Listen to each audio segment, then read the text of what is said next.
өөрөө өвдөж байгаа хэрнээ бусад хүмүүстэй сайхан талархаад бусдын алдаа зовлонд сайхан хуваалцах чадж байгаа бол тэр харин хүн чанартай. Өөрөө ялагдж байгаа юм байж бусдад тэр өвчин зовлонгоо яг хуваалцсан гэхээсээ илүү харин бусдыг ойлгоод бусад хүмүүсийг урдаа тавиад бас явж чадж байгаа ч тэр хүний сүнс нь хүчтэй биш үү? Ухамсарын чадaltaй. Өөрийнхөө дотор өөрийнхөө өвдөлтөөс гадна өөр зүйлийг багтааж чадчих шүү дээ. Тэрийг нь бол сүнсэн биеийн тэлдэлтэй. Энэ бол хүн чанар. Тэр үндэгтээ өөрийнхөө зовлонг би өөрөө хизээ нэгэн цагт шийдэд явж чаднаа гэдгээ үргэлж мэдчихэж байгаа байхгүй. Бас өөртөө итгэлтэй байгаа байдал байна гэсэн үг тийм. Тэгэхээр хүн чанар бол эргэн тойрон амьдралаас тууллаас бидэрт ирнэ. Хүн чанар бол гаднаа ус дандаа зөөлөн байх алдгүй. Хинтээ харилцаж байгаа вэ гэдгээс арга ухаан боловсрдог гэсэн. Үнийг л бидний өвдөдс бол хал дааж иж хайр даанаа л гэж хэлдэг. Тэгэхээр нөгөө хүн болж төлөвшөж, хүн болж боловсроогүй байгаа тохиолдолд хайр дааж уусаа хүн чадахгүй юм байна л да. Буруу эрхлээх юм. Хүн чанартай хүн чинь хайрлана шүү дээ. Маш сайхан хайрлана. Ижи аав, ах トゥ хамаатан садан, захирлууд одоо юу гэдэг те ажлын хамт олон туршлагатай ах ичнээс ч гэсэн бид маш сайхан хайрлана. Хүн болж төлөвшөөгүй юм чинь сүнсэн биенийх тэлэлт нь өөр дээр л төвлөрөд байгаа. Сүнсэн биеийн жижигхэн байгаа учраас өөрийнхөө л асуудлыг бодоол би л зовоод байна, би л чадахгүй байна. Энэ ороод дэлхий дээр би ганцаараа чигшхтэй ингээ яваад байгаа. Тэгээ сүнсэн бие тэлээд өөрийнхөө сэтгэлийн хөдөлгөөний давтамжуудаас гараад бодит амьдрал дээр бодит нөхцөл байдал юу байна гэдээ ингээд бусад хүмүүсийг ойлгоод эхлэх цагаас л бид нар хүн чанартай болж эхлэх юм тий. Өндөр дээд төлбөртэй гадны дотны их сургуулиудад сурыг. Тэгэх юм бол миний зөвхөн амжиргаал баталгааж байна. Harvard, Oxford, Cambridge-д сурж ирчээд миний амьдрал дээр тий цалингаараа хол олж идэх амжиргаа маань л баталгааж. Харин амьдралыг авч явах, эхнэр хүүхдээ сайхан авч явах, байгууллага хамт олноо авч явах, найз нөхдөө хамаатан сад ижи аваагаа тэгш дүүрэн авч явах тэр боловсрал маань баталгааж. Тэр боловсрал маань бид нэр хэдий ч нэ бодит амьдрал дээр дотооддоо өвдөлттэйгөө яаж нүр тулж байгаа вэ? Өөрөө өөртөөгөө яаж нүр тулж байгаа вэ гэдэг тэр сургалтаар л баталгааж. Хүн ер нь хүн чанартай хүн дандаа мундаг байд юм уу гэж юу? Хүн чанар хүн лэмждэг чи 10 ороо тэгш байх албагүй л дээ. Одоо жишээ нь юу гэдэг хаяныг балгачдаг гэдэг ингээд зөндөө те олон хүн болгонд алдаа дутагддаг байх. Сайн хүн байгаал нэг дүрт ороод нэг багш болоод эсвэл нэг захирал болоод те захирал болоод гэртээ ирээл захирлаа хийгээл те хүүхдүүдэд тийг ингээл ихнэрээрээ юмаа хийлгээл багш болоод эсвэл нэг шав болоод дандаа л хүнээс юм тосоол мэдлэг тосоол ур чадвар тосоол хүнээр юм айл гэдэг ч юм уу. Эсвэл найзын дундаа ороод нэг найз болоод ажлын байран дээр хит найзын дунд ороод гэдэг ч юм уу. Тэгэхээр бид нар энэ дөрүүдэлж байгаа андуураад яваад идэл юм байна л да. Хүнээрэл байх хэрэгтэй юм. Эцэг их байх үедээ эцэг их харин хүн байх үедээ хүнээрэл байх хэрэгтэй юм байна л да. Тэр сайн хүн гэдэг бол гой дүрлэлтэй хүмүүс таалагдана. Гэхдээ эцсийн дундын амьдрал дээр төгс хүн байхгүй. Тэр төгс байх зүгээр төгс төгөлтрлөө үйл хэрэгээрээ бүтэн байх тухай үйл хэрэгээрээ тэмүүлнэ үү? Өөрөө өөрийнхөө төлөвчлөөрөө тэмүүлнэ үү гэхээс тэр төгс гэдэг дүрийг бид нар гаргалаа гэд өөртөө амар ядрах хаа миний бол. Хааны хувьд бол зүгээр хүрээд ирсэн үнтэй сайхан өрнүүн дэлгэр яриа, буу халалт те ингээ хэдгэлсэн байгаа юм л та. Заавал ухаантай, заавал тэр хүний хаана байх гэдгийг хизээч тэмүүлтгүүлсэн байна. Жамгс зээлсэн мэд. Дээр чинь хин нэгэн хүн олбогоо засцсан байх юм бол чи энэ ертөнцийн боол юм аа. Чи бол өөрийн өөдгөө хөндлөнгийн идэж болж ялагдчихж байгаа нөхөр шүү гэж хэлсэн мэт. Боолын систем дотор чи амьдарч байгаа шүү. Дэргэд чинь Чингис хаан байх юм бол чи энэ ертөнцийн эзэн жинхэнэ хүн чанартай хаантайгаа одоо зэрэгцээд оршиж байгаа юм хүн шүү. Ер нь хүн чанар гэж яг юу вэ? Хүн чанар, хүн төлөв, хүнлэг сэтгэл гээд олон байдлаар нэг тодорхойлж хэлсэн байгаа. Тэгээд яг шууд хүн чанар гээд бидний монголчууд нэг нэгнийгээ туслаагүй, нэг нэгнийгээ гомдоосон үед л энэстэй хүн чанаргүй амьтаа, адгийн амьтан ч юм уу те. Тиймэрхүү байдлаар хэлээд яриад яваад байгаа юм л да. Хүмүүсээс нэг хүнлэг сэтгэл хүлээсэн те, тус тийм хүлээсэн үедээ хүмүүс хүн чанаргүй, хүн чанартай гэдэг ийм тодорхойлолтоор нэг тус тийм өвөө аавны хуулийг л яриад байгаа юм л да. Энгийнээр ойлгож байгаа. Тэгэнгүүт хүн чанар гэдэг зүйлийг бидний өгдөөц бол маш өргөн талбар дээр хамгийн гол нь дээд ухамсар буюу хүний оюун санаа, оюун ухаан ухамсарын түвшинтэл хүлээж аваад одоо ойлгож ярилцаад байгаа. Тэгээд яг уу амтналаг ухамсарын түвшин буюу доод ухамсарын түвшинд хүн чанар ярих боломжгүй юм байна л да. Амтнаас бид юм хүлээх боломжгүй, амиа хичээсэн тий хотоодоо борлуулсан, бор зүрхээ богжилгэж яваа тийм оршихуйнуудаас юм хүлээх боломжгүй юм. Харин ухамсарлаг, оюунлаг, сэтгэлтэй гэж одоо ярьж байгаа. Ухамсар сүнсэн бие хөгжил өндөртэй хүн бол хүн чанартай байна. Тэгэхээр эцсийн дүндээ хүн чанарыг хэмжиж байгаа хамгийн гол хэмжээ юу вэ? Авсныхаа хэмжээгээр өгч чаддаг л хүн гэсэн. За магадгүй давуулан биелүүлж чаддаг. За жишээлбэл бид нэр хин нэгнээс тусламж дэмжлэг авлаа, хариуг нь барьж чаддаг. Нөгөө хариутай хариугүй хүмүүс гэж ярьдэн шүү дээ. Тэр хүн чанаргүй хүмүүс хариугүй л үт юм байна л да. Одоо ингээд тусламж дэмжлэг өгж яхад хариуг нь барьж чаддгүй. Хүний тус дэмийг хичнээн авсан ч гэсэн чадал нь хүрдэггүй. Тэгэхээр хүн чанартай хүн бол эртээ, чадaltaй, сүнсний хувьд хүчтэй үт юм байна. Тэлэлт өндөртэй. Хүн чанартай хүн бол сэтгэлтэй, хүнийг одоо сайн муу, дуу зөөлөн, буруу зөвийг нь ялгаж чаддаг ийм ухамсарлаг байдаг. Тэр нь юун дээр илэрдэг вэхээр хүн чанартай хүн хэн нэгэн хүн зовж зүдэрж яхад тэр өстө намайг хаяагүй дээ гэж ярьж байдаг шүү дээ. Хэцүү үед намайг хаяагүй. Миний амьдралыг, миний ажил төрлийг, эсвэл миний одоо оюутан цагийн дадлагын хэцүү цаг үе, ачаалттай цаг үе, эсвэл гэр бүлийн сорилттой нөхцөл байдал намайг хаяагүй. Тэр өстө хүн чанар. Тэгэхээр хүн чанартай хүн сүнсэн биеийн төвшөнд өөрийнхөө сүдэртэй буюу муу талуудаа хүлэмжшүүлж ойлгож чадсан байт юм байна л да. Тэгэхээр өөрийнхөө сүдэртэй тал буюу өөрийнхөө сул талуудыг, өөрийнхөө эмзэг цэгүүдийг, өөрийнхөө өвдөлттэй цэгүүдийг барьж авч чадсан хүн бусдын ч гэсэн сул талуудыг арай илүү дөнгөр хүлэмжшүүлт юм. Тэр хүн чанар гэдэг зүйлийг бид нар ярихад сайн хүн, муу хүн гэж байхгүй, хүн чанартай хүн, хүн чанаргүй хүн л гэж байна. Тэгэхээр сайн хүн гэдэг тодорхойлт томьёолт авчаар яадаг вэхээр сайн хүн гэдэг томьёолбортой баригдаад бусдын болон өөрийнхөө муу чанаруудыг хүлэмжшүүлж чаддгүй. Сайн хүн байхыг хэд ч хэд. Тэгснэ бусдад сайн хүн байхыг хичээгсэд буюу сайн хүний дүрд оргосод бусдад муу хүн гэдгийг шашхыг тамгыг наагаад байгаа юм л да. Тэгэхээр бодит байдал дээр сайн хүн, муу хүн гэдэг ойлголт хүний дотор хоёуланд нь байгаа. Хүн чанартай хүмүүс харин ухамсараараа өөрийнхөө сүдэртэй талуудыг, муу талуудыг, өөрийнхөө гэрэлтэй талуудыг аль алийг нь хүлэмжшүүлээд бүтэн болж чаддаг юм байна. Энерги хүчний хувьд. Тэгж чадсанараа бусдын муу муухайг хүлэмжшөөрөөд бусдын сул дорой байх үед тэдэнтэй хамт байгаад ойлгоод тусалж дэмжиж ингээ үйлдэл хөвд явж чаддаг. Хүн чанаргүй хүн бол нэг бол сайн хүн байхыг хичээдэг ч юм уу, эсвэл ямар нэгэн багш, сурагч, шав, дарга цэргийн дүрд ороод явж байгаа хүмүүс бол яадаг вэхээр тэр дүрдээ баригдаад баригдсан дүрээсээ бусдын амьдрал дээрх сайн муу нөхцөл байдлуудыг сүүдрийг хүлэмжшүүлж чадахгүй тухайн дүрээрээ л ертөнцийг хараад. Тэгэхээр хүн чанар гэдэг бол бидний хүүхдээсээ ойлголтоор ямар нэгэн дүрд баригдах биш. Хүнээрээ бай гэдэг хүн байх тухай ойлголт болж байна. Өөрийнхөө болон бусдын муу муухай талуудыг бүрэн хүлэмжшөөрөөд тэгээд түүгээрээ одоо бусдтай байгаагаараа хүнээрээ харилцаж чаддаг ийм гоё оршихуйн амьдралын төлөв байх нэ. Тэгэхээр ийм хүн чанартай хүмүүсийн хажууд л одоо бусад хүмүүс тайван амгалан одоо ямар нэгэн нөхцөлтэй хайрладаг гэдэг асуудал байхгүй зүгээр л байгаагаар нь хүний хүлэмжшөөр хайрлцдаг. За ялангуяа нөгөө эцэг эх хүмүүс хүүхдүүдэд хүмүүжүүлж яхад гардаг нэг асуудал нь болохоор эцэг их гэдэг дүртэй их баригдана. Эцэг их хэмжээнд тэр хүүхдэд одоо үг хэлэх хэрэгтэй. Тэр хүүхдийн санхүүгийн болон тэжээж тэтгэж байгаа бүх нөхцөл эрх мэдлүүд нь байгаа учраас чамайг тэгвэл онцорвол сайхан юм авч өгнө. Хүмүүжлтэй байвал ингэн. Зүгээр байгаагаар нь хайрлаад тэр дотоод нөөц бололцоо тэр сүнсэн биеийг нь тэтгэлтэй тэгжээж тэр хүүхд чи жинхэнэ хүн болж төлөвшнө үхээс өөрөө сайн байх юм болвол надаас одоо надад сайн юмыг энэ хүн эргүүлээд өгнө гэдэг сэтгэл зүйтэй муу юм нууч өөрөөсөө хүртэл нууч. Одоо нууцсан муу зүйл нь эргээд гэр бүл болох, найз нөхөд хамт олон дунд эсвэл найз охин бүсгүй хосын харилцаанд дунд энэ сүнсэн биен дээр бол маш ихээр илэрч гарч ирээд. Тэр юу гэж хэлэх гээд байна вэ гэхээр одоо нөгөө сайн охины синдром гэдэг зүйл үүдэл л да муу залуучууд татагдаад өөрийг нь өвтгөж байгаа, зовоож байгаа залуучууд татагдаад байдаг. Тэгэхээр тэр сайн охины синдром сэтгэл зүйдээр яаж гарч ирдэг вэ гэхээр сайн охин байна гэдэг программыг ихтгэл үнэмшлийг багасаа авцсан. Тэгээ муу залуутай байхаараа өөрийнхоороо байж чадаад хүнээрээ байж чадаад байдаг учраас муу залуучууд руу татагддаг. Ийм синдром хүртэл байж байгаа хосын харилцаанд дунд Тэгэхээр эцсийн нүндээ хүн чанар гэдэг бол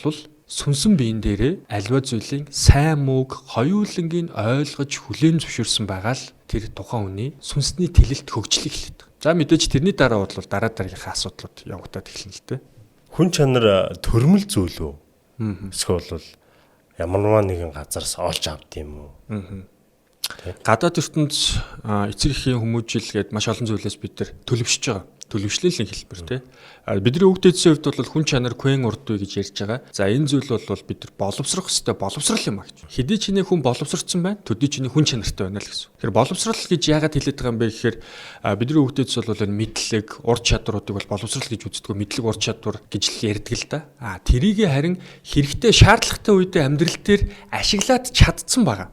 Юуг нь хаана хэдийд хэрэгжилж чадж байгаа вэ гэдгийг харин боловсрал буюу хүн чанар. За хүн чанар гэдэг бол боловсролын яг дундаж түвшин буюу босго гэж үздэг. За тэгэхээр энэ хариултаас бол хүн чанарыг бол бид нар хүн болгон суралцах ёстой зүйл юм байна гэж шууд ойлгочих болно. Сайн хүн гэж байдаггүй, муу хүн гэж байдаггүй. Харин хүн чанартай, хүн чанаргүй хүн гэдэг тодорхойлолтоор нь харах юм бол бид нар хүн чанаргүй хүүхдэд ямар нэгэн хүн чанар багт тий амьдрал суралцааг байгаа. Хүн чанартай гэдэг зүйл рүү ингээ явж идэг.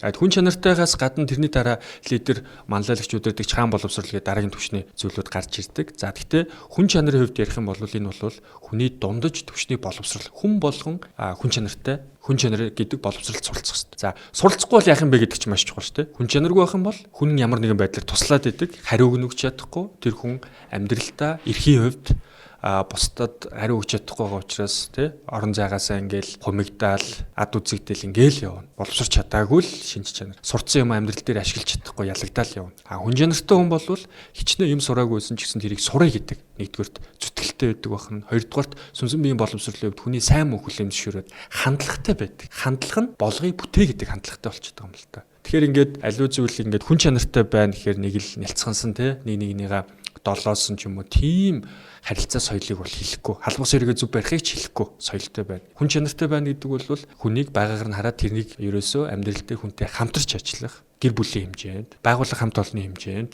зам бүр удирдлагын хэмжээнд ч гэсэн байж болно. Тэгэхээр өнөөдөр манай байгууллагын захирлууд нэг л юм хүсэж байгаа нь хандлагатай ажилт. Хандлагатай ажилтныг та хэд маань хаагаагүй маа. Хүн чанартай хүнийг хаагаад байгаа маа. Хүн чанартай хүн нь байгууллагынхаа хэцүү үед ч хамт байдаг, сайхан үед нь харин аз жаргал амжилттай бусдадтайгаа хуваалцж чаддаг ийм л хүмүүсийг та нар бүхэн хаагаад байгаа. Тэгэхээр тэр хандлага гэдэг бол тухайн хүн чанартай хүнээс гаднаа илэрч байгаа шинжийг нь хэлээд байгаа юм л та. Гаралтыг нь. Хүн чанартай хүнээс эерэг хандлага гарч ирнэ. Болгоноо бүтээнэ сүмсэн биендээ бүгдийг агуулсан байгаа учраас за ийм хүмүүсийг харин бид нэр хүн чанартай хүмүүсийг төлөвшүүлэхэд хуучин болвол яг өвгдээдсэн гэдэг ухаанаараа төлөвшүүлчихдэг гэж өнөөдөр энэ хүн чанар гэдэг терминологи ойлголтоосоо бид нар холтцсон байгаа учраас л хэн хэрэгтэй байгаагаа мэдэхгүй байгаа л ийм асуудалтай байна. Тэгэхээр хүн чанар бол төрмөл биш ээ. Хүн чанар төрмөл байж болно. Мундаг хүн чанартай хүмүүсийн дундаас хүн чанар гарч ирнэ. Гэхдээ хүн чанар хүний заавал суралцах ёстой боловсрал юм а гэж ойлгож байна. Бид багасаа хүн бай, хүн шиг байж чадахгүй байна. Чи хүн биш ээ гэж олон сонсцсон баг тий. Ер нь хүн чанарыг яаж хаанаас олж авах юм? Хүн чанарыг хаанаас олж авах юм бэ гэдэг асуулт тий. Бид нэр танхимаар болвол мэдлэг болон ур чадварыг сургалтуудаар авч болоод гэхдээ хүн танхим дотор сууж байгаагаар сургалт гэж бодох нь бас энэ дүүрэл амьдралын талбар дээр, гэр бүлийн талбар дээр асуудал зовлон өвдөлт шарах сэтгэлийн зовлон тэр болгон бидний сургалт байдаг. Тэгэхээр тэр хүндүүртэй асуудал зовлон бүрээ өөрийнхөө сүнсэн бие ухамсараар таньж мэдээд түүнийгээ даван гарч байгаа бол энэ бас нэг хүн чанартай байгааг л илэрхийлж байгаа юм л да. Хаанаас олж авах юм бэ? Тэгэхээр багш бол багш, найз нөхөд бол багш, амьдрал бол багш, өвдөлт бол багш, мэдрэмж бол багш, ялагдал бол багш. Тэгэхээр сүнсэн биеийн асар өндөр тэлэлтийг ухамсарын хөгжил өндөрсөд ирэх тусам хэдий чинээ олон өвдөлт байна, хэдий чинээ олон асуудал байна. Тэр болгоныхаа хүн бэлэг ухаанаараа асуудлаа шийдээ сурчдаг те. Тэгэхээр энэ хорвоо дэлхий дээр үндсэндээ ялагдал гэж байдаггүй, алдаа гэж байдаггүй. Тэр бол бидний итгэл үнэмшлээ байна. Нэг буруу юм хийлээ. Гэтэл буруу юм хийсэн дээр нь буюу доороос нь хараад штэ. Зэмлэх буруу талаас нь хараад. Сүнсэн биеийн тэлцэн байгаа хүн чанартай хүн бол дээрээс нь харна. Энэ буруу зүйл тухайн хүн шаналж байгаа өвдөлт зовлонгоосоо юу сурааж байгаа вэ? Сургалттай нь үлдээ да. За үнэхээр унаад болохгүй байх юм бол жоохон цаашаагаад урам өгчий дөө. Ямар асуудалтай байгаад энэ миний найз, миний хань одоо манай багийнхан ч гэдэм үү те. Тэр асуудлынх нь учрыг нь олоод өгчий дөө. Тэгэхээр хамгийн сайн лидерүүд бол хамгийн сайн хүн чанартай хүмүүсээр хүрээлүүлж жинхэнэ хаан, жинхэнэ удирдагч болж төртгөл юм байна л да. Тэр ганцаараа супер лидер гэж байдгүй юм байна энэ хорвоо лидер. Хажууд нь ядаж хань нь хүн чанартай, сүнсний биеийн түвшин өндөртэй гэдэг ч юм уу те. Жамуух цэцэн бол хэлсэн байдаг. Тэмүүчний хажууд өөлөн их бүрт хоёр байсан юм аа л гэдэг. Тэгээ юу гэж хэлээд байгаа юм гэхээр хүн чанартай жинхэнэ сүнсэн биеийн өндөр түвшинд боловсрцсан байгаа хүмүүсийн хажууд тэр хүн байлаа. Надад бол яалтчгүй бусдын сүнсэн биений төлөвшил хүн чанар надад жоохон дутлаа. Тэрнээсээ би бол үүлийн хонгор салхинд идүүллээ те гэдэг нэг иймэрхүү зүйл бас хэлж байгаа. Тэгэхээр хэлэх гээд байгаа эцсийн санаа нь бол бид нар амьдралаас, хүмүүсээс, соёл иргэншлээсээ, эргэн тойрноосоо хамгийн гол мэдрэмж нь өвдөлтөөсөө хүн чанарыг олж аваад. Өөрөө өвдөж байгаа хэрнээ бусад хүмүүстэй сайхан талархаад, бусдын алдаа, зовлонд сайхан хуваалцах чадж байгаа бол тэр харин хүн чанартай. Өөрөө ялагдж байгаа юм байж бусдад тэр өвчин зовлонгоо яхаа хуваалцсан гэхээсээ илүү харин бусдыг ойлгоод бусад хүмүүсийг урдаа тавиад бас явж чадж байгаа ч тэр хүний сүнс нь хүчтэй биш үү? Ухамсарын чадaltaй байна. Өөрийнхөө дотор өөрийнхөө өвдөлтөөс гадна өөр зүйлийг багтааж чадчих шүү дээ. Тэгэхээр энэ бол сүнсэн биеийн тэлэлттэй. Энэ бол хүн чанар. Тэр үндэгтээ өөрийнхөө зовлонг би өөрөө хизээ нэгэн цагт шийдэд явж чаднаа гэдгээ үргэлж мэдчихэж байгаа байхгүй. Бас өөртөө итгэлтэй байгаа байдал байна гэсэн үг тийм. Тэгэхээр хүн чанар бол эргэн тойрон амьдралаас тууллаас бидэрт ирнэ. Хүн чанар алдагдаад байгаа гол шалтгаануудын талаар та. За шууд Matrix маш их мэдээллийн дан болж байна. Одоо бид нар гибрид вар гэж ярьдаг л да. Ирлизтэй. Энэ нь бол Оросын холбооны улсын цэрэг дайны бол Америк нэгдсэн улсын тагнуулын төв төвчөө тийм. Ийм бүр улс төрийн шинжтэй том институтуудаас гаргасан ийм томьёолбор байгаа. Үндсэндээ бол хэвлэл мэдээл, оюун санаа, энерги, за амьдралын зөв дадал зуршил, соёл иргэншил тийм. Тэгээ төр засгийн болон одоо удирдлагын аппаратуудын ийм сар мэгшил, үйл ажиллагааны догтлоос үүсдэг ийм зүйл. Энийг л Matrix гэдэг. Тэгэхээр юу гэсэн үг вэ гэхээр хүн чанар гэдэг ойлголтоо бага наснаас ойлгохгүй аав ээжээс харж өсөөгүй хүн чинь яаж тэрийг төлөвшүүлэх ёстойг ойлгох вэ те өндөр дээд төлбөртэй гадны дотны их сургуулиудад сурыг тэгэх юм бол миний зөвхөн амжиргаал баталгааж байна. Harvard, Oxford, Cambridge-д сурж ирчээд миний амьдрал дээр те цалингаараа хол олж идэх амжиргаа маань л баталгааж байна. Харин амьдралыг авч явах, эхнэр хүүхдээ сайхан авч явах те байгууллага хамт олноо авч явах, найз нөхдөө хамаатан сад ижи аваагаа тэгш дүүрэн авч явах тэр боловсрал маань баталгааж байгаа. Тэр боловсрал маань бид нэр хэдий ч нэ бодит амьдрал дээр дотооддоо өвдөлттэйгөө яаж нүр тулж байгаа вэ? Өөрөө өөртөөгөө яаж нүр тулж байгаа вэ гэдэг тэр сургалтаар л баталгааж байна. Хүн чанартай байх ёстой юм яг. Гурн албатай юм. Албатай юм.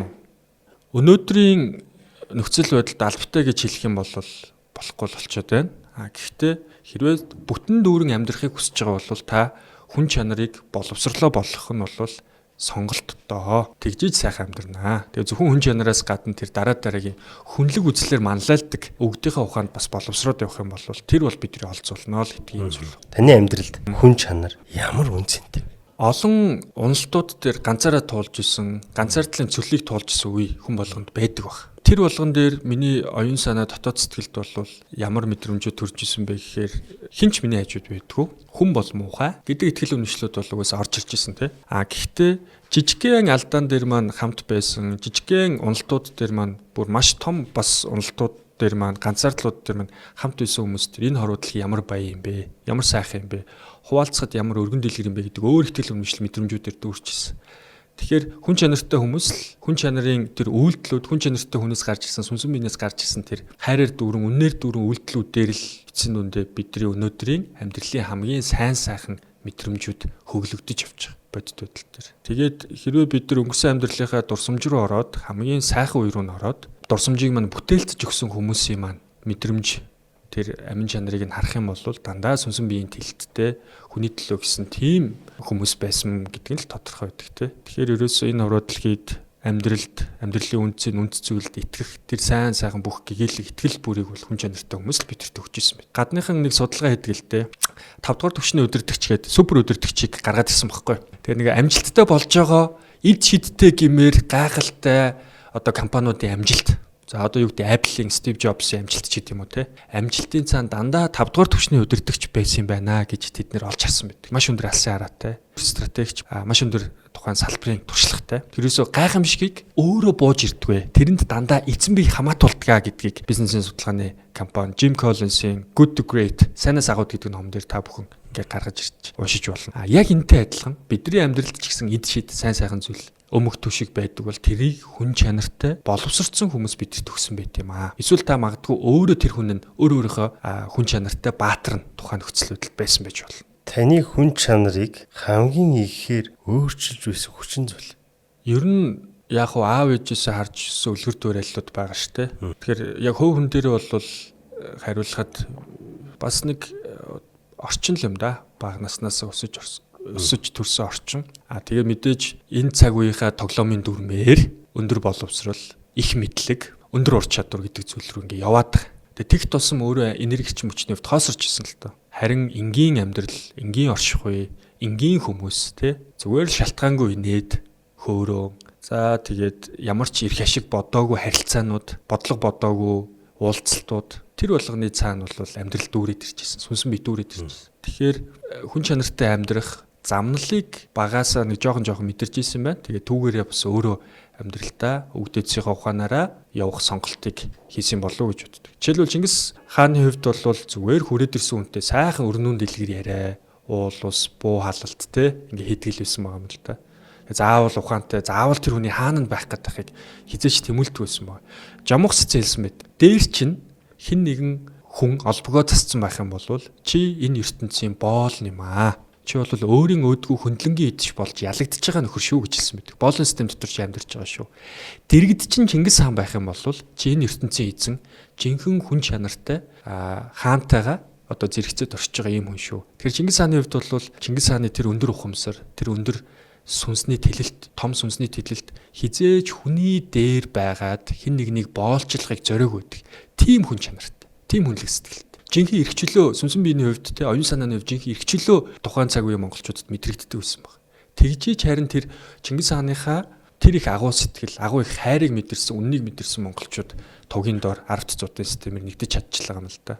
Тэгэхээр сайн дураараа ерөөсөө эзэн ноёндоо үнчээр захирагдана гэдэг бол ямар нэгэн хүчлэл байгаагүй. Сүнсэнд нь харин хүслийг нөхөх тухай ийм ойлголт байсан.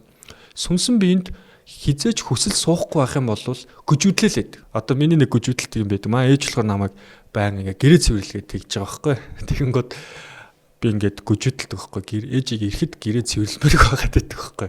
Тэр миний сүнсэн биед тэр хүслийг суулгаагүй байна. Яагаад тэр хүсэл суухгүй байна гэхээр намайг сүүдэртэй талтай маань буюу одоо залхуу хойрог байгаа тий гэрээ цэвэрлэхийг хүсэхгүй байгаатай маань хүлэмжшөөрөөгөө сайн байх юм бол сайн байна гэдэг байгаа байхгүй. Тэгэнгүүт хүний сүнс гэдэг зүйл бол өөрийг нь бүрэн хүлэмжшөөрч хайрлаж гинүү хайрлахгүй байна уу гэдгийг угаасаа мэдчихлээ юм.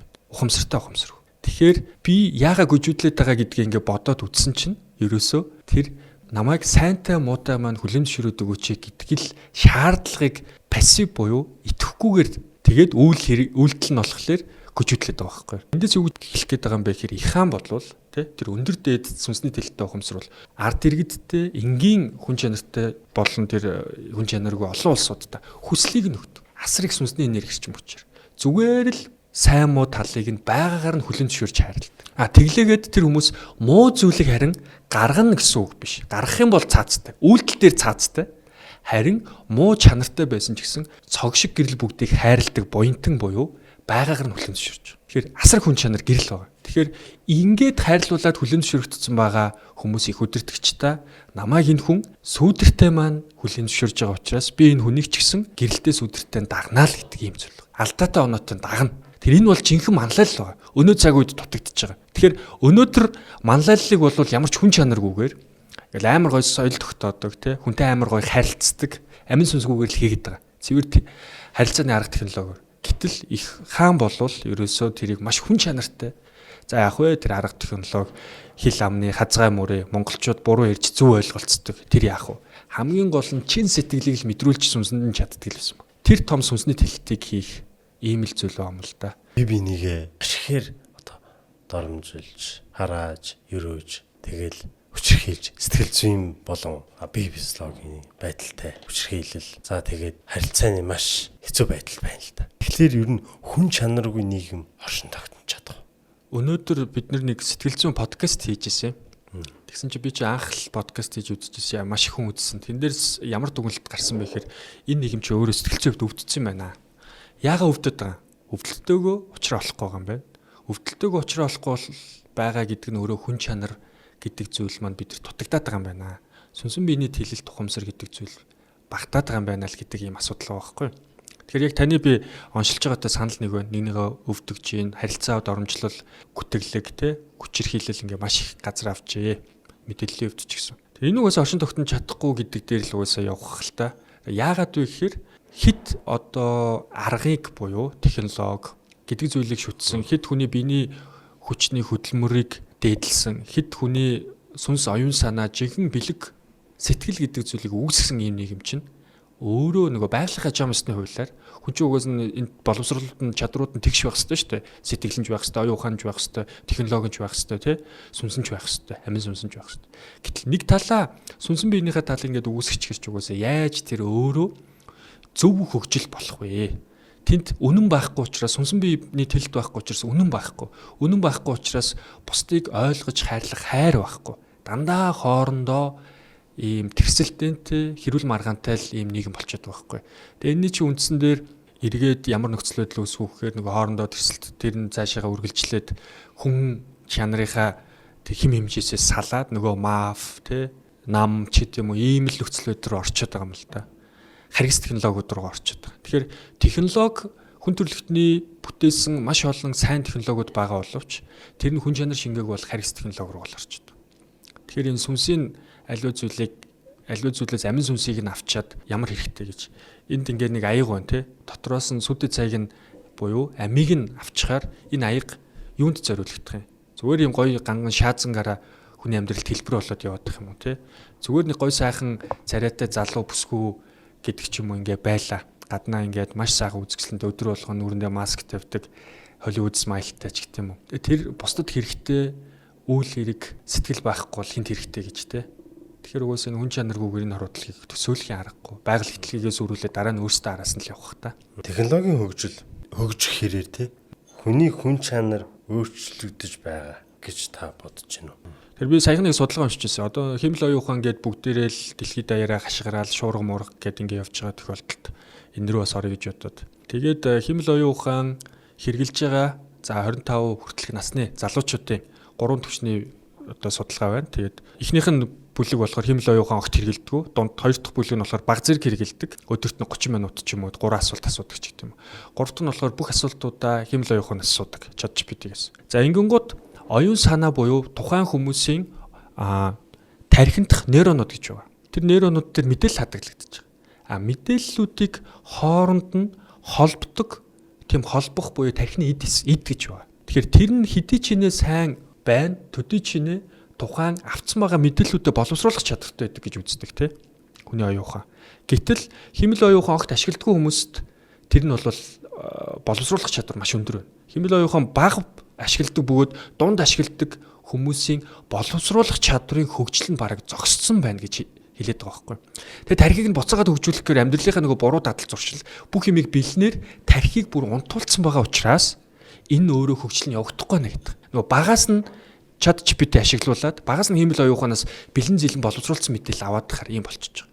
Тэгэхээр хэмэл оюун ухаан дээр өндөр хэмжээний боловсруулах, тархиа боловсруулж ажиллах чадвартай хүмүүс энийг ашиглана гэхээс ерөөс хүүхдүүдийн ашиглах ямар шаардлагагүй гэдгийг дүгнэлт гарч ирсэн мэлээ л дээ.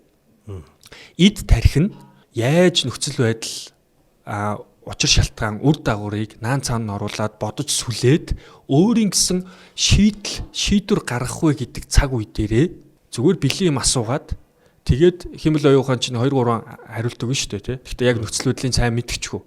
Тэгээд тэрүүгээр нь хийж үзээд ингээ алтаад яваад байгаа байхгүй. Тэр ийм байгаа. Тэгэхээр судалгаа бол хэмэл оюун ухааныг боловсруулах чадвар эд сурч өсөж хөгжих насн дээр байгаа хүмүүс огт хэрэглэхгүй байхыг зөвлөж байгаа. Тэгэхээр эргүүлээд хэмэл оюун ухаан хүний тархины боловсруулах үйл чадварыг үүсгэх юм бол хүний сэтгэл, хүний оюун санаанд хортой юм бол тэрийг үүсгэж байгаа юм бол хүний хүн чанарт ч гэсэн нөлөөлнө л гэсэн. Хүн чанартай хүн чи яа дээ? Өөрийнхөө эр зориг, өөрийнхөө чин сэтгэл, өөрийнхөө сүнсэн биенийхээ мэдрэмж мэдээллээр шийдвэр гаргадаг хүмүүс шүү дээ. Нөхцөл байдал бүгдээрээ логик сэтгэхүү чи наадхаа хийгээд хэрэггүй гэж яхад үгүй яагаад би найздаа тусалж болтгүй юм бэ? Эн чинь ч гэсэн тэр чинь ч гэсэн хүн штэйгээ зовлонгийг мэдрээд мэдрэмжээрээ дагаж тэрний төлөө явж байгаа чинь хүн чанар шүү дээ. Зөв зүйлийн төлөө мэдэрсэн зүйлийнхаа төлөө явж байгаа тэр чадал чинь сүнсний хүч чинь хүн чанар шүү дээ. Тэгэхээр эн чинь өөрөө сүнс гэдэг бол сэтгэхүй. Сүнс гэдэг бол тархины боловсруулалт мэдээллийг одоо боловсруулж байгаа чадвар шүү дээ. Тэгэхээр хэмэл оюун ухаан бол хүний сүнсийг бага наснд нь бол шууд унтрааж ийна л гэж ойлгож байна. Тэгэхээр хүний сүнсний хэд хэдэн голчлох үйлдэл байдаг л да сүнсэн биений. Сэтгэхүй, төсөөлөл, мэдрэмж, за мэдлэгийг бүр ингээ ухамсартайгаар туршлагаар авах чадвар тэгээд эргээд өнгөрсөн болон ирээдүй нөхцөл байдлыг боловсруулах тэр сэтгэхүй бол сүнсэн биений үйлдэл байдаг. Тэр сүнсэн бие бол өөрөө тэр чигээр хүн чанар гэж ойлгож байна. Хүн чанар технологийн хөгжлөөс илүү чухал уу? Мэдээж илүү чухал. Яагаад гэвэл технологитой байлаа гэд бидний сэтгэл санаа, амьдрал дүрхгүй. Харин хүн чанартай хүн хажууд хань ижил үр хүүхэд ах トゥ хамаатан садан те найз нөхөд үйжиж бидний амьдрал бүтэн бол хүн хүнээрээ л тутна гэдэг үг байгаа шүү те. Тэгэхээр тэгжиж бид нар бүтэн болох юм да. Технологи нэг робот төврөө төвчгэр чи одоо юу болох юм те. Ядаж шүн бүтэн нойртой амарч чадахгүй гэдэг. Хүн чанартай хүний шинжин гадаад шинжин гэсэн үг. Гадаад шинжин те. За мэдээч нөгөө гадаад шинжин дээр нөгөө хүнднийг зовлонг нь ойлгодог эмпат өр зүрхтэй сүнсээрээ ингээд тэлттэй байгаа учраас бусдын зовлонг ойлгож байгаа ийм асуудлууд байна. За Хүн чанартай хүн бол аливаа зүйлийг даван туулах тийм дотоод итгэл үнэмшил өөрөө өөртөө итгэлтэй байна ч гэдэм үү те. Тэгээ дандаа тийм нялцгай зөөлөн байх албагүй. Одоо бидний 10 жилд байхад бол их сургуульд байхад хамгийн сайн бидэрт юм сургасан нөгөө амьтналаг ухамсартай байх үед хамгийн сайн юм сургасан багш нар бол дандаа л хатуу багш нар байсан л та. Тэгэхээр нөгөө тэд нар чинь эцсийн зорилго нь энэ хүүхдэд юм сургачихсан гэдэг сэтгэлээр эргээр буюу зөөлнөр хилээд тахад ойлгохгүй болонгууд л нөгөө амьтналаг ухамсарт нь таарсан те. Хүн болж төлөвшөг байгаад нь таарсан хатуу аргачлалыг л ашиглаад байгаа юм л да тий. Айлгах, жоохон дүнгээр тарамтлах ч гэдэг юм. Тэгэхээр хүн чанар бол гаднаа ус дандаа зөөлөн байх албагүй. Хинтээ харилцаж байгаа вэ гэдгээс арга ухаан боловсрдог гэсэн. Үнийг л бидний өвдөдс бол хал дааж иж хайр даанаа л гэж хэлдэг. Тэгэхээр нөгөө хүн болж төлөвшөж, хүн болж боловсроогүй байгаа тохиолдолд хайр дааж уусаа хүн чадахгүй юм байна л да. Буруу эрхлээлэх юм. Тэр хүн чанартай хүн чинь хайрлаа шүү дээ. Маш сайхан хайрлана. Иж яав ах トゥ амтан сатан захирлууд одоо юу гэдэг те ажлын хамт олон туршлагатай ах ичнэр ч гэсэн бид нар маш сайхан хайрлаа. Тэгээ хүн болж төлөвшөөгүй юм чинь нөгөө сүнсэн биенийх тэлэлт нь өөр дээр л төвлөрөд байгаа. Сүнсэн биеийн жижигхэн байгаа учраас өөрийнхөө л асуудлыг бодоол би л зовоод байна, би л чадахгүй байна. Энэ орууд дэлхий дээр би ганцаараа чигшгтэй ингээ яваад байгаа. Тэгээ сүнсэн биеэ тэлээд өөрийнхөө сэтгэлийн хөдөлгөөний давтамжуудаас гараад бодит амьдрал дээр бодит нөхцөл байдал юу байна гэдээ ингээд бусад хүмүүсийг ингээд ойлгоод эхлэх цагаас л бид нар хүн чанартай болж эхлэх байгаа юм тий. Тэр хүн чанар бол бусдыг ойлгож байгаа нь эмпат буюу өрт зүрх. Empathy, sympathy гэдэг юм ойлголтууд байна. За бусад хүмүүс биднэрт тусалчаад байхад хариуг нь барьж чадахгүй бол бид нар хүн мөн үү? Байгаль ихтлгийгээс энэ сайхан хүчил төрөгч, энэ сайхан одоо газар нутаг, мал аж ахуй, нар сар те гэрэл дулаан, эрчим хүч гэдэг маш олон зүйлийг бид байглаас гаргаж авч байгаа. Ийм олон зүйлийг байглаас өөр дээрээ авчаад буцаагаад байгаль ихтлгээдээ юу ч өгөхгүй, байгаль ихтлгээ харин хоосруулж, хохироож, хаа явсан газар хог тарьж байгаа бол энэ хүн чанар мөн үү? Тэгэхээр энэ чинь нэг өгөө авааны хууль орчлон ертөнцийн сүнсэн биеийн дээр ч гэсэн яригддаг, сүнсний хэмжээс дээр ч гэсэн яригддаг нэг юм өгөө авааны хууль байгаа дээ шүү дээ. Энийг танихгүйгээр бид нар хүн чанар биш хүн чанартай болж чадахгүй юм байна л да. Тэгэхээр нөгөө авсан зүйлээ ядаж тэнцвүүлээд өгч чаддаг, чадчихвэл давуулаад өгч чаддаг хүн бол хүн чанартай. За хүн чанартай хүн бол эргээд бусдын тусыг усаар хариултгүй юм байна л да. Тусыг бүр үйл хэрэгээр бүр маш том зүйлээр хариулж чадах чадвартай. Түүнд юу хэрэгтэй болдог гэхээр манлайлал ур чадвар хэрэгтэй бол. Хүн чанартай хүн чинь зүг зүгээр үйж байгаа л энэ хүн надад тусалсан. Би хариуг нь хизээ нэг зэгт бариндаа гэд өөрийн санаачлаг гарч шít. Хүн чанартай хүн санаачлагтай байдаг. Хүчтэй байдаг. Манлайлагч байдаг. Манлайлагч биш хүний хэлснийг л хийгээд идэг хүнд бол хүн чанар байна гэдэгт бол хэцүү. Ягаад тэгэхээр өөрийн санаачлагаараа юм хийж сураагүй бол тэр өөрийнхөө сүнснийхээ өгдөл гэх юм уу те дотоод мэдрэмжээ дахгүй байгаа. Хүн байх ухаанаа дахгүй байгаа бол тэр хүн чанартай гэж хэлэхэд хэцүү. Яг нэг миний хүү дорж их тэгсэн хариуд нь питаныг нь хоосон өгөөд яг дотор нь нэг чокопа хийгээд өгчих гээд хүнээр хилүүлээд хийж байгаа бол тэр бас өөрийн санаачлага биш байгаа. Өөрөө санаачлагаараа надаа нэг ингэсэн шүү дээ аягны хариу өдөртөө гээд буцаагаад хариуг нь барьж чадж байгаа бол тэр бол хүн чанараа гэж хэлгээд. Тэгээ хүн чанарыг бид нар хинээс авсан? Эцэг дээдсэн, үг дээдсээсээ, аав ээжээсээ. Энэ хорвоо дэлхий, энэ Монгол улсынхаа иргэн бүрээс хараад үлгэрлээл аваал энэ нь муу юм байна гэд өвдөлтөөрөө суралцаад энэ нь сайн юм байна гэд үлгэрээрээ суралцаал явж байгаа. Ийм орчин нөхцөл. Тэр хүн чанартай хүн бол ерөөсөө энэ байгаа орчин бусдыг хүндлэх чадвартай байдаг. Байгаар нь хүлэмжшүүлэх чадвартай байдаг. Тим хэмжээний сүнсний тэлэлттэй байдаг өмнө нэрстэй. Тэр хүн чанартай хүн бол хүнийг сайхан хүндлээд ингээд тэнгууд ингээ 3 хүн орж ирээд уулзах гэдэг. Хувцсаар нь ч юм уу ямар нэгэн шалтгаанаар гадаад зүс царайгаар нь ч юм уу ярьж байгаа ярианых нь агуулгаар нэг хүнтэй л харьцаад идэг. Нөгөө хоёрыг нь хүн чинээ боддгоо юм сонир уулзалтууд болтон шүү дээ. Яагаад тэр хүмүүсийг оршихуйг нь үүсгэж байгаа. Тэр хүн чанартай хүн бусдын оршихуйг үүсгдүүл юм байл та. Тэгэхээр энэ бүр Монгол соёлдоо суугаад ирсэн. Жохон хөвгтөөсөн ч гэсэн та гэж бараг хүндлээд те. Миний хүү ямар байна? Чихэр идэхүү, боов идэхүү, өрөмтөө талах идэхүү гэдэг. Ингээ сайхан хүндлэх, дайлах уулзалтын гоё соёлоос ахуулаад чи Монголын амьдрал донд маш сайхан байгаад. Тэгэхээр энэ хүндлэх дээдл хүнийг байгаагаар нь дээдлж хайрлна гэдэг бол өөрөө хүн чанартай хүний шинж. За тэгээд maaхан нөгөө хүн чанартайгэр бүр хитрхи уянгалаа те. Одоо бараг л хүн чанартай хүн бол бараг л гуйлагчин, бараг л орлогогүй тэгээд идэг те. Яг хөө тэр хүмүүс бол сайхан сэтгэлтэй л хүмүүс. Хүнийг ойлгоё гэсэн ухаантай, ухамсартай хүмүүс үйж болно. Гэхдээ хүн чанартай гэдэг дээр бол тэдэрт хүч байдаг. Хүн чанартай хүчтэй байдаг. Хүн чанартай зөв зүйлийн төлөө тэмцэж чаддаг гэж би бол хөвтэй ойлгодог. Хамгийн хүн чанартай хүн бол хамгийн мундаг удирдагч гэж би боддог. Игч эзэн Чингис хааныхаа боддог. Хүн чанарын төөл ус юм байна. Энэ хорвоо дэлхийг ногоон бодлогоор тэтгээд энэ хорвоо дэлхийн хүмүүсийг боолын системээс муу булхай эзэн оюутуудын дарангууллаас чөлөөлөд оюун санааны хувьд сүнсэн биеийг нь тэлээд сайн засаглалаараа соёл иргэншлээрээ тэр ард түмнийг оюун санааны эрх чөлөөнд хүрэх гээд засаглалаа тогтоогод өөрийгөө морин дэл дээр гаргуунд нь гаргаад ингэ явж исэн тэр хүн бол хамгийн хүн чанартай хүн байсан мэн гэж эцэг дээдсийгээ боддог. Тэгэхээр энд бол хүн чанар бол өөрөө ирмэг, зоригтой, хүчтэй, санаачлагтай байдаг. За өөрөө хүн чанартай хүн бол мэдлэгтэй байдаг. Юу ч мэдэхгүй хүнд юу зааж зөвлөх юм, юу ярих юм. Сайхан монгол хэлээ ингээд суралцсан, мэдлэг ур чадвараа суралцсан тий өөрийгөө хөгжүүлсэн. Эцсийн дүндээ хүн чанар гэдэг бол асар их сүнсэн биеийн энергийн бөөгнөл. Тэгэхээр хүн чанартай хүн эртээ буюу маш их хүчтэй байдаг. Дотоод сэтгэлийн хүчтэй. Сошиал дээр нэг гоё пост явж исэн л да. Жинхэнэ хүмүүс ганцаарддаг. Жинхэнэ хүмүүс гэж бас утга уянга шинжтэй. Тэр бол хүн чанарын тухай пост байна гэж миний хувьд ойлгосон. Жинхэнэ хүн буюу хүн чанартай хүн болвол маш их дотоод сэтгэлийн хүчтэй байдаг. Хүн чанартай хүн дандаа тийм сайхан хүний хүн чанартай хүн гэдэг юм. Саймширдаг хүнийг хүн чанартай хүн дандаа тийм байд юм. Хүн ер нь хүн чанартай хүн дандаа мундаг байд юм уу гэж юу? Хүн чанар хүн лэмждэг чи 10 уруу тэгш байх албагүй л те. Одоо жишээ нь юу гэдэг хаяа нэг балгачдаг гэд ингээд зөндөө те тамхи татчихдаг. Юу гэдэг хаяа нэг сэтгэл зүй нэрв стрессэндээ баригддаг, нэг ууралчдаг, ашигчдаг мэдхгүй. Зөндөө олон хүн болгонд алтаа дутагдтал байдаг. Тэр миний төрөний подкаст ихэнд ярьжсэн сайн хүн байгаа л нэг дүрт ороод нэг багш болоод эсвэл нэг захирал болоод те захирал болоод гэртээ ирээл захирлаа хийгээл те хүүхдүүдэд тийг ингээл ихнэрээрээ юмаа хийлгээл багш болоод эсвэл нэг шав болоод дандаа л хүнээс юм тосоол мэдлэг тосоол ур чадвар тосоол хүнээр юм аялах гэдэг ч юм уу эсвэл найз нь дундаа ороод нэг найз болоод ажлын байран дээр хит найз нь дунд орох гэдэг ч юм.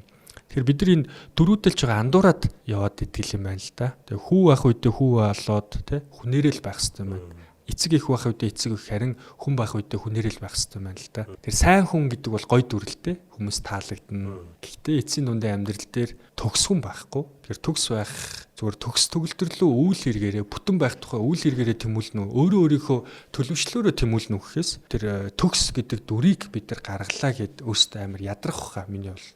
Миний хувьд бол нэг багш гэдэг дүрд нэг хэдэн жил явсан. Сайн хүү байх маах явсан. Тэгээд өөс ажиллахгүй мэл. Өөрийгөө ядраагаад дууссан. Одоо зүгээр хүнээрээ л бай гэдэг друугээ шилжиж байгаа. Тэгэхээр бидний хүүхдээс өөрийнхөө бай гэдэгтээ бас андуурч ойлгож болохгүй юм бэл. Өөрийнхөө байна гэдэг чинь нөгөө доод хумсар буюу амьтналаг те иди өө гэдэг ингээд шунлын сэтэлтэй зүйлсийг тэтгэдэг нь штэ. Хүнээрээ байна гэдэг чинь хүний сүнсээ тэтгэж байгаа хүслүүдийг хэлээд байгаа байхгүй. Сүнсэн биеэрээ буюу хумсартай байгаарай. Хүнээрээ байгаарай. Амьтнараа биш гэсэн үг. Тэгэхээр өөрийнхөө байна гэдгийг өнөөдөр арчилсан нэгэмт чинь амьтналаг байхыг ойлгоод байгаа шүү дээ. Ял гоё хасаа гаргаж Instagram дээр зургаад тулаал тий. Эсвэл одоо юу гэдэг мөнгө төгрөгөөрөө гайхуулаад, машин унаагаар гайхуулаад, амжилтаараа гайхуулаад. За амжилтаараа гайхуулах бол харьцангуй эрүүл. Гэхдээ бас хитрхи их байгаад байдаг тий. Ихэл хүнээрээ л байл та. Гэдг нь л айгүй гоё. Сайнтай бол сайнтай, муутай бол муутай. Заавал хүнд муугаа харуулах шаардлагагүй ч гэж хүмүүс их тэртлийн өнцгийг гаргаж ирж ярьдаг. За миний хувьд юу гэж боддог вэхээр мудлаа яг харуул та тий.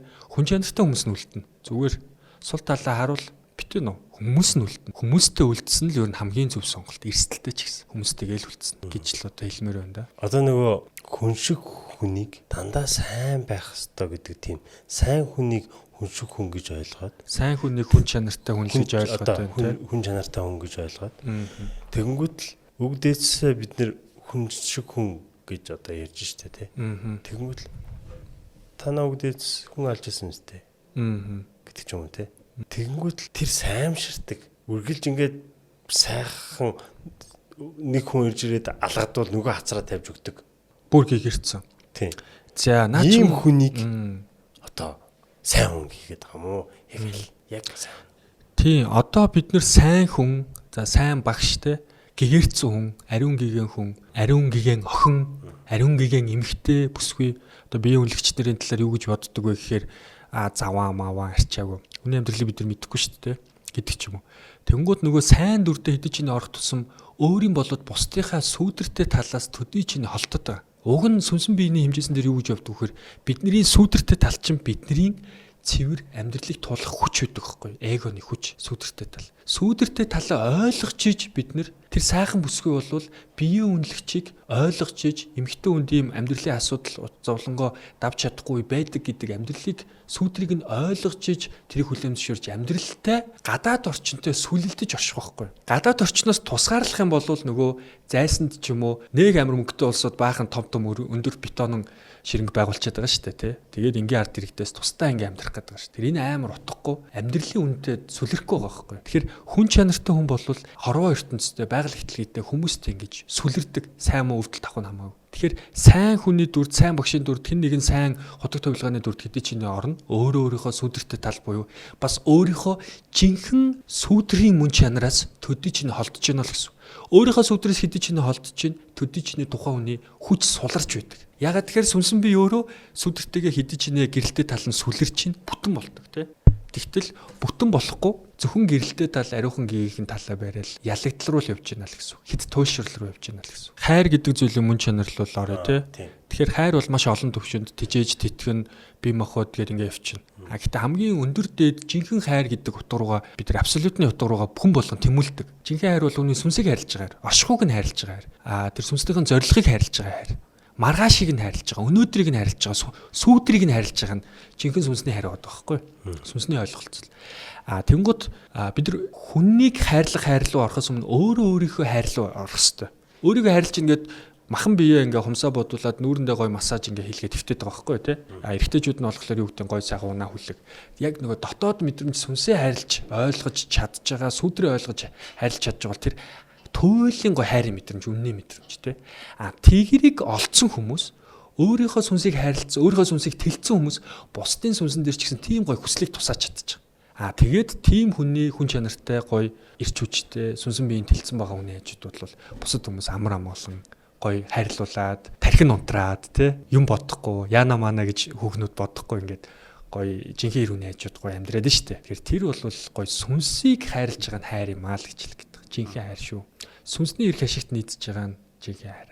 Тэгэхээр бид нар тэрийг ойлгох хэрэгтэй шүү дээ. Юу хүсэж байгаа, ямар мэдрэмж давмгаалаад байгаа. Энэ хүн яавал аз жаргалтай болтыг.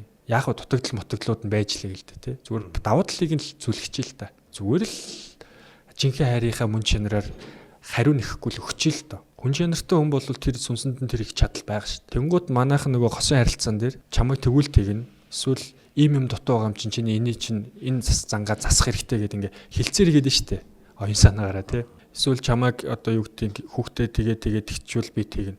Зүгээр хайрлах юм бол тэр хүн тарин хүсэл нь өөрөө өдөөгддөг гэсэн. Хайрлах хүсэл нь. Тэгвэл ингэнэ гэд бодлого бодоод их юм бол жоох урам уурхалах. Сүнсэн жоон гомдголох.